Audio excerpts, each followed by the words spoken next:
Assalamualaikum warahmatullahi wabarakatuh. Perkenalkan, saya Rita Fitriandini. NIM saya 289205004. Saya dari Universitas Pancasakti. Saya dari Fakultas Ekonomi Bisnis. Saya dari Prodi Manajemen, dan saya semester 1. Kali ini saya akan menjelaskan tentang bentuk-bentuk perusahaan dalam mata kuliah saya, aspek hukum dan bisnis. Dosen pengampu saya Bapak Darmawan STMM. Sebelum kita ke bentuk-bentuk perusahaan, alangkah baiknya kita mengetahui apa itu perusahaan. Pengertian perusahaan itu merupakan keseluruhan perbuatan yang dilakukan secara terus-menerus, bertindak keluar untuk memperoleh penghasilan dengan cara memperdagangkan atau menyerahkan barang atau mengadakan perjanjian perdagangan atau molegraf. Yang kedua, perusahaan itu mereka yang secara teratur, berkesinambungan dan terbuka bertindak dalam kualitas tertentu, mencapai atau memperoleh keuntungan bagi diri sendiri atau komar andasas mita. Selanjutnya, jenis-jenis perusahaan. Perusahaan ekstraktif yaitu badan yang mengambil berbagai hal yang berasal dari alam secara langsung, misalnya pembuatan garam, pengambilan rumput laut, penangkapan ikan dan sejenisnya. Yang kedua, ada perusahaan agraris. Perusahaan agraris itu bergerak dengan mengolah tanah agar menjadi lahan dalam memenuhi kebutuhan. Perusahaan ini terbagi menjadi perkebunan, perikanan, pertanian, dan peternakan. Yang ketiga, ada perusahaan industri. Badan yang mengelola badan mentah hingga menjadi bahan setengah jadi, nanti jadinya dijadikan sebagai bahan baku atau sampai ke barang jadi. Selanjutnya yaitu perusahaan dagang. Perusahaan dagang menjadi penyalur untuk barang hasil produksi dari produsen kepada konsumen, sehingga dapat dikatakan perusahaan ini hanya sebagai perantara produk yang diperkembangkan. Selanjutnya yaitu ada perusahaan jasa. Tentunya menyediakan jasa untuk para konsumennya dengan imbalan sebagai keuntungan yang didapatkan. Selanjutnya ada fungsi perusahaan. Yang pertama itu fungsinya untuk ekonomi, yang kedua fungsi untuk akuntansi, yang ketiga ada fungsi produksi, yang keempat ada fungsi pemasaran, yang terakhir ada fungsi personalia. Selanjutnya bentuk-bentuk perusahaan, yaitu yang pertama ada perusahaan perorangan. Perusahaan perseorangan adalah perusahaan yang dimiliki oleh individu sebagai pemilik modal, pemimpin, pengelola.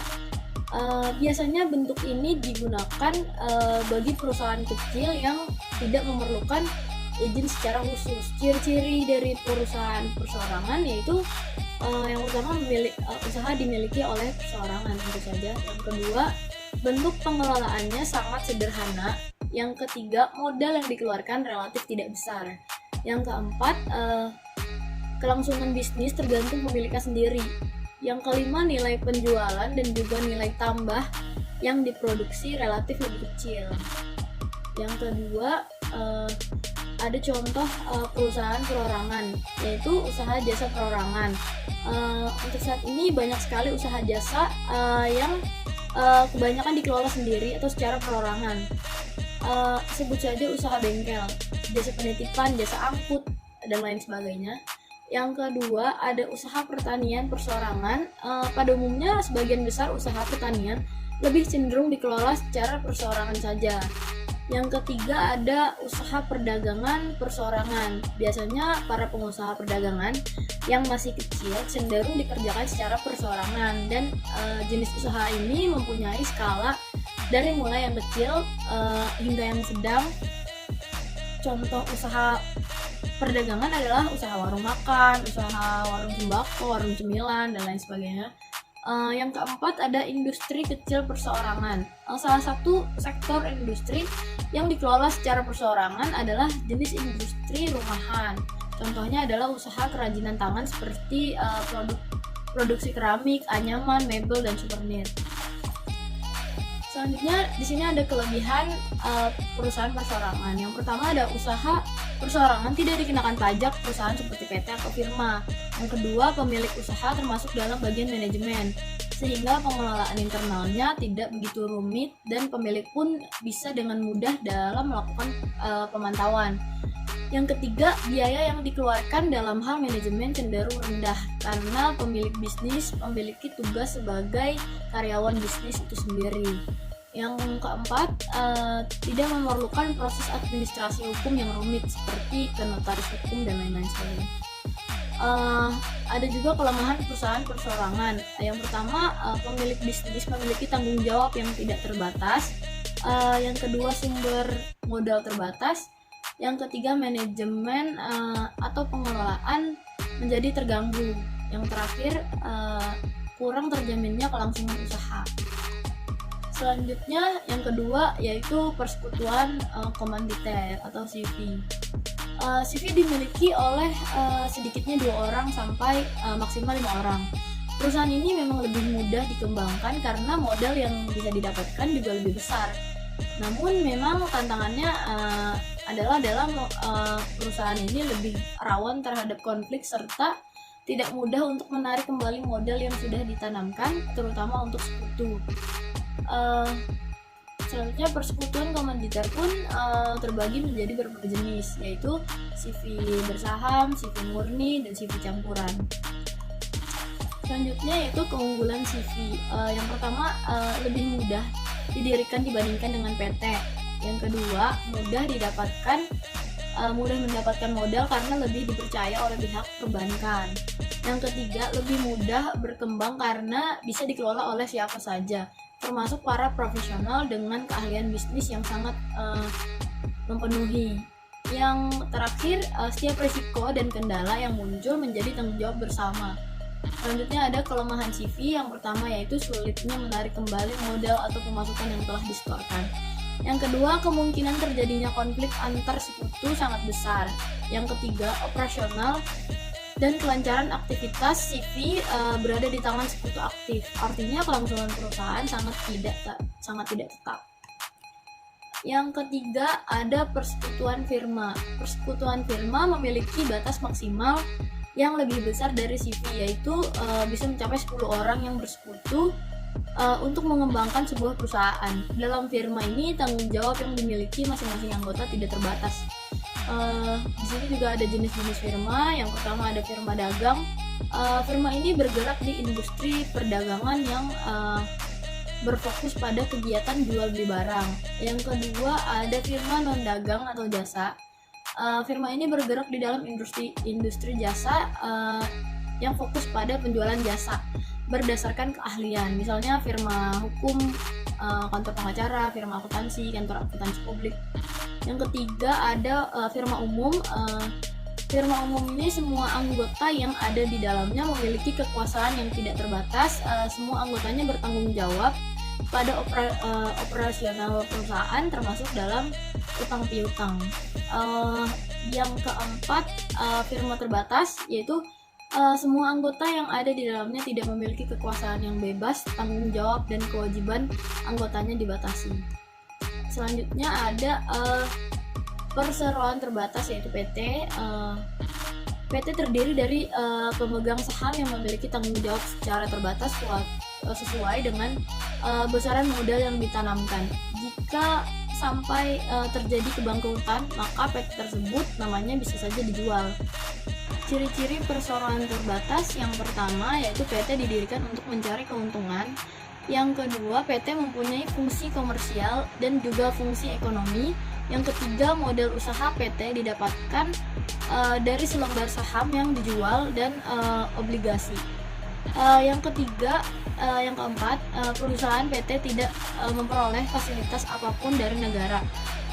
Yang selanjutnya, RUPS atau Rapat Umum Pemegang Saham akan menentukan kekuasaan tertinggi perusahaan PT. Selanjutnya, setiap pemegang saham memiliki tanggung jawab atas perusahaan sebanyak modal saham yang ditanamkan. Yang selanjutnya, pemilik saham akan mendapatkan keuntungan saham dalam bentuk dividen. Yang terakhir, direksi adalah pemimpin utama perusahaan PT. Di sini juga ada kelebihan perseroan terbatas seperti yang sudah kita bahas.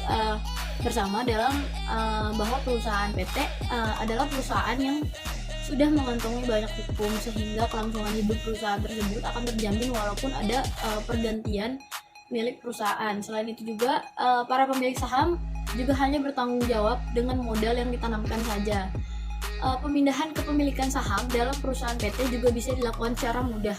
Setiap perusahaan PT juga bisa mengembangkan usahanya dengan mudah karena sudah mendapatkan suntikan modal. Ditambah lagi seluruh sumber modal PT juga akan dikelola oleh para ahli sehingga akan lebih efektif dan efisien. Selanjutnya ada kekurangan perseroan terbatas. Kekurangan dari mendirikan perusahaan PT adalah harus mengeluarkan biaya yang lumayan besar. Prosesnya pun cenderung lebih rumit dan sulit jika dibandingkan dengan pembentukan badan usaha lainnya. Selain itu, beberapa pemegang saham juga banyak yang menganggap bahwa perusahaan PT sering merahasiakan keuntungan yang didapatkan. Terlebih lagi, perusahaan PT juga akan dikenakan pajak karena PT adalah salah satu sumber subjek pajak negara. Yang kelima ada Badan Usaha Milik Negara atau BUMN.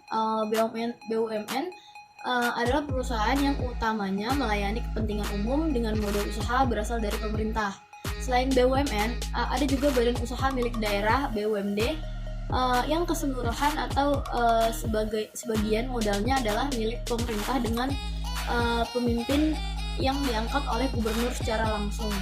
Ciri-ciri BUMN itu yang pertama sebagai sumber pemasukan negara, yang kedua pemerintah memegang kekuasaan penuh, yang ketiga segala risiko ditanggung pemerintah, yang keempat melayani kepentingan umum dan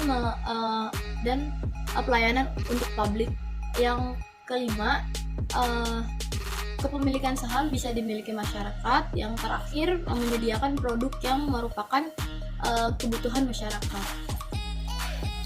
Selanjutnya yang keenam itu ada yayasan. Yayasan adalah badan usaha yang memang bergerak untuk bidang sosial serta bisnis sekaligus.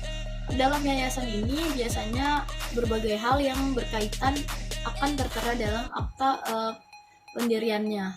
Ciri-ciri yayasan itu yang pertama ada yayasan didirikan oleh satu orang atau lebih dengan cara memisahkan sebagian hartanya kekayaan pendiriannya menjadi awal kekayaan yayasan itu. Yang kedua, kekayaan yayasan diperuntukkan untuk mencapai tujuan yayasan. Yang ketiga, yayasan mempunyai tujuan tertentu di bidang sosial, keagamaan, dan kemanusiaan. Yang keempat, yayasan tidak mempunyai anggota. Yang kelima, untuk mendirikan sebuah yayasan harus dilakukan dengan akta notaris dan mempunyai status badan hukum dan dibuat menggunakan bahasa Indonesia. Yang keenam, struktur organisasi yang ada di yayasan terdiri dari atas pembina, pengurus yayasan, dan pengawas. Yang terakhir, yayasan dapat didirikan berdasarkan surat wasiat. Selanjutnya yaitu ada yang ketujuh, koperasi.